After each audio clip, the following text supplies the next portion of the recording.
Assalamualaikum, hey hey hey. Kembali lagi bersama Bang Jel di channel Gagal Horor. Ada yang nggak biasa dari kamu?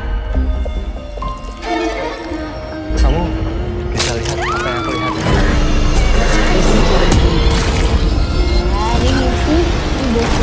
Gimana ya soalnya aku Orang tua juga cantik.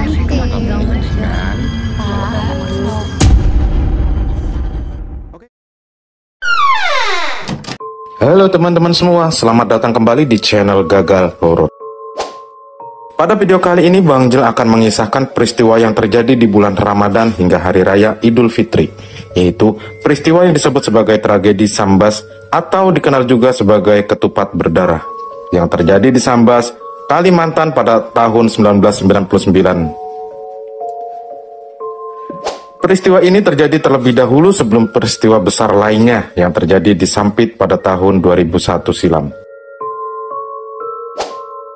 Konflik laten adalah konflik yang terlihat seperti tidak ada konflik, namun sebenarnya di dalamnya sudah menyimpan persoalan tersembunyi yang sulit untuk ditangani. Inilah yang diyakini juga terjadi pada konflik antara Melayu dan Madura yang terjadi di wilayah Sambas, Kalimantan.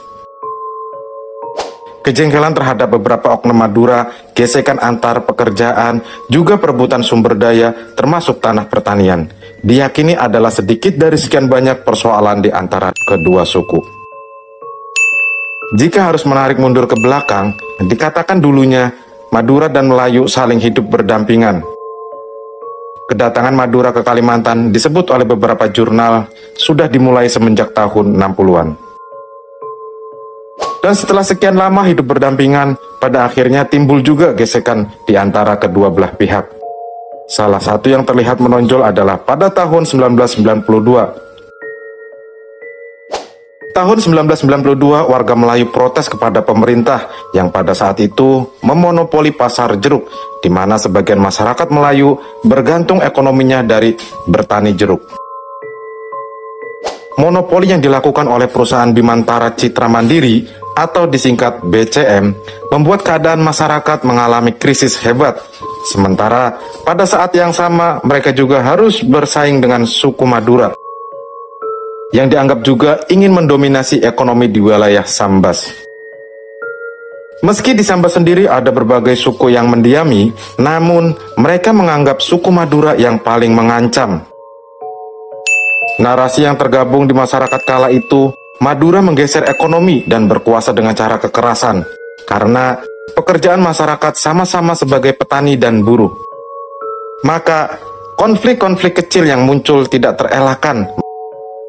Meski konflik kerap muncul, melalui mediasi kebanyakan masalah masih bisa diredam pada saat itu.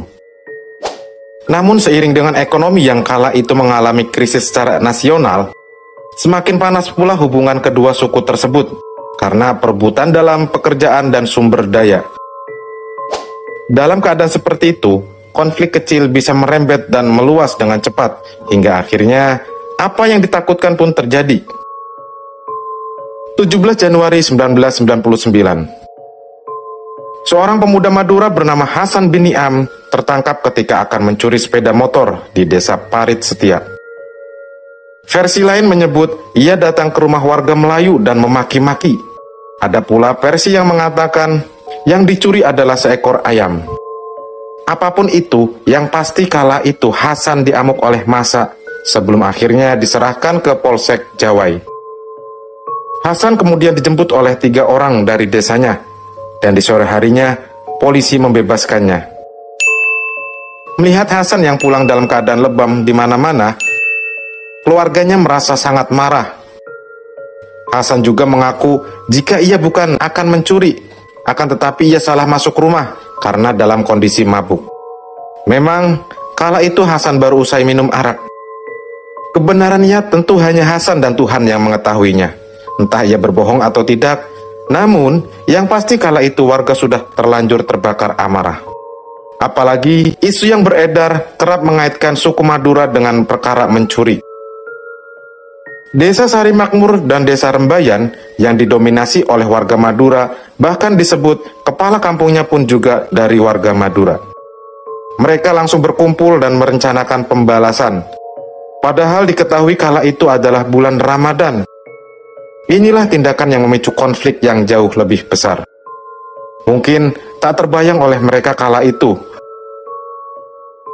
2 hari pasca kejadian, 19 Januari 1999, menggunakan 3 mobil bak terbuka, juga puluhan sepeda motor, mereka beramai-ramai pergi ke desa Parit Setia. Awalnya, mereka akan meminta pertanggungjawaban ke seorang bernama Pak Ayub, yang ternyata adalah kepala desa. Ia dianggap bertanggung jawab atas kondisi Hasan. Sepanjang jalan menuju desa Parasetia, mereka meneriakan takbir, juga mengacungkan senjata, seolah suasana benar-benar akan perang. Warga kampung yang mereka lewati sampai terheran-heran, bagaimana tidak? Menurut saksi, yang lewat jumlahnya ratusan orang. Sebelum rombongan datang, warga Parit Setia sudah terlebih dahulu mendengar bahwa kampung mereka akan diserang.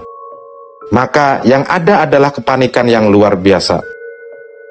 Para ibu berlari ke sana kemari mencari anak mereka. Semua orang disuruh pulang dan mengunci pintu. Bagaimanapun desa Parit Setia tidak siap. Maka lebih baik mereka menyelamatkan diri masing-masing. Itulah yang ada dalam benak para warga. Dan sesampai rombongan di desa, rumah-rumah sebagian sudah terkunci. Di dalamnya, para pria bersiap dengan senjata, meskipun mereka tak keluar rumah. Sementara di luar, warga Madura dengan mudahnya mengambil alih desa. Meskipun kala itu ada aparat keamanan, namun mereka tak berkutik untuk melawan ratusan orang. Ketika tengah mencari, mereka bertemu dengan seorang Melayu yang bernama Mahli di dekat sebuah jembatan.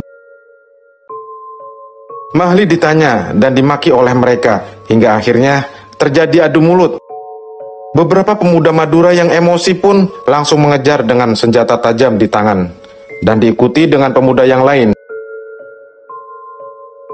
Puluhan melawan 1 orang, Mahli pun tumbang dalam keadaan sangat memprihatinkan. Ia terlungkup menuju jalan arah masuk Parit Setia. Warga yang iba sempat akan membantu, namun kalah jumlah. Dia pun akhirnya lari ke ladang dan ke desa sebelah dalam keadaan terluka. Sementara mereka yang masih di desa Parit Setia dan mengintip kejadian tersebut semakin ketakutan dan marah. Naas dialami oleh seorang bernama Wasli. Inilah korban kedua. Ia berniat lari untuk menyelamatkan diri. Warga Madura yang melihat terpancing untuk mengejar beramai-ramai. Mereka mengejar hingga akhirnya Wasli terpojok. Ia kala itu hanya memegang sebatang kayu, jelas tak seimbang dengan puluhan yang menenteng saja. Namun mereka tetap menyerangnya. Dalam sekali kesempatan, Wasli sempat kembali lari dan kemudian terjatuh. Kemudian kembali lari, hingga akhirnya sampai di pasar ikan. Disitulah ia menghembuskan nafas terakhirnya. Masih berlanjut. Mereka akhirnya sampai di rumah Pak Ayub, kepala desa. Pak Ayub pun keluar dan mencoba untuk meredakan suasana. Ia saat itu menyangka warga Madura tak akan menyerangnya. Namun, anggapan itu salah. Baru saja akan dialog, beberapa pria yang tak sabar maju dan langsung menyerang kembali. Terjadi aksi tak seimbang. Anak dari Pak Ayub yang mencoba untuk menyelamatkan, pada akhirnya juga terluka di kepala. Syukur, ia masih sempat berlari untuk menyelamatkan diri. Namun, tidak dengan Pak Ayub. Pak Ayub sempat lari dalam kondisi sudah parah. Kemudian jatuh di sebelah rumahnya. Disitulah, tanpa belas kasih, Pak Ayub diserang. Meski kala itu sudah tak bernafas. Kondisinya sudah tak bisa dijelaskan dengan kata-kata. Setelah merasa orang yang bertanggung jawab sudah dihabisi, mereka pun pulang kembali ke desanya. Yang membuat warga Melayu meradang, menurut kesaksian warga, mereka pulang sambil meneriakan yel-yel yang intinya menyebut Madura menang, sementara Melayu kalah. Padahal kala itu melewati beberapa perkampungan Melayu. Pasca peristiwa, bukan hanya desa Parit Setia yang mengalami trauma, namun Imbasnya sampai satu kecamatan. Jelang Idul Fitri yang harusnya penuh sukacita berubah menjadi hening mencekam dan penuh dengan duka. Warga merasa sangat takut, sekaligus merasa sangat marah dan benci. Hal itu merembet dirasakan oleh warga Melayu lainnya. Meski di saat itu, ponsel belum lazim ditemui, namun informasi menyebar dengan sangat cepat, hingga apa yang dialami oleh Desa Parit Setia menjadi omongan semua warga Melayu. Pemerintah yang tak ingin konflik semakin meluas, mencoba untuk memfasilitasi perundingan. Namun, beberapa konflik lainnya muncul, mengakibatkan keadaan kembali mencekam. Salah satu kejadian adalah di tanggal 21 Januari. Seorang pemuda Madura yang menyerang kernet bus dengan sajam. Sang kernet pun melawan hanya dengan tangan kosong, yang pada akhirnya terluka di bagian tangan dan tempurung kaki kiri. Dan ternyata, sang kernet juga adalah orang Melayu. Selain dari masalah tersebut, warga Melayu pada saat itu juga menolak untuk berdamai. Di tengah panasnya keadaan, orang Melayu Sambas diam-diam menggalang kekuatan, termasuk konsolidasi dengan suku lain, yang juga punya masalah dengan Madura, yaitu Dayak Suba. Perlu diketahui, kala itu peristiwa Sampit belum terjadi di tengah penggalangan kekuatan. Raja Sambas datang ke tiap kecamatan, ia sebenarnya memberikan semangat untuk kembali pulih dari pilu yang menimpa. Namun, kunjungan ke tiap kecamatan justru membangkitkan hal lainnya, yaitu persatuan Melayu dan pembalasan. Yang terjadi selanjutnya adalah peristiwa yang jauh lebih besar. Penyerangan besar-besaran tak lagi terelakkan, bukan lagi ratusan, ada banyak kelompok yang masing-masing diisi oleh ribuan orang Melayu. Pasukan keamanan keos dan tak bisa membendung mereka. Meskipun ada barisan tentara, warga Melayu tetap merangsek maju. Semua kampung dengan warga Madura disisir dan kemudian dibakar, mengakibatkan arus pengungsi besar-besaran. Jika sudah seperti ini, warga Madura yang tak bersalah pun pada akhirnya juga akan ikut menjadi korban. Salah satunya adalah seorang Madura yang kala itu baru pulang mancing selama 4 hari. Ia tak tahu apa-apa yang terjadi ketika pulang ke kampungnya, dan pada akhirnya menjadi bulan-bulanan warga Melayu. Bang Jal tak bisa menjelaskan satu persatu peristiwa yang terjadi, karena terjadi secara masif dan sporadis, seolah langsung muncul di mana-mana. Hari Raya Idul Fitri yang harusnya digunakan untuk menjalin silaturahmi, pada akhirnya berubah menjadi konflik terbuka imbas dari peristiwa yang terjadi. Media Kompas menyebut ada 1.189 orang meninggal. Beberapa media lain menyebut angka yang jauh lebih kecil, yaitu 489 orang. Memang tak akan diketahui secara pasti berapa yang meninggal akibat peristiwa tersebut, karena banyak dari mereka yang sengaja dihilangkan. Aparat kerap menerima laporan orang hilang yang pada akhirnya tak pernah ditemukan, atau bahkan sebaliknya menemukan sebuah tubuh terkadang hanya potongan yang tidak diketahui identitasnya. Sementara itu, 168 orang mengalami luka berat, 34 luka ringan, 3.833 rumah dibakar, puluhan kendaraan hancur, serta ada lebih dari 58.000 orang mengungsi. Gelombang pengungsi yang sangat besar, banyak warga yang kemudian pindah ke kota Matia, Pontianak. Apa yang terjadi di Sambas sangat besar dampaknya, bahkan diyakini mempengaruhi apa yang kemudian terjadi di Sampit. Upaya mendamaikan kedua suku dilakukan selama bertahun-tahun. Dan semoga tak ada lagi oknum yang merusak kedamaian yang sudah tercapai. Semoga peristiwa serupa tak akan kembali terulang.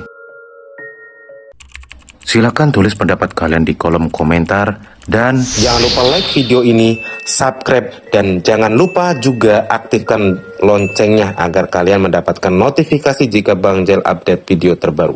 Terima kasih. Wassalamualaikum.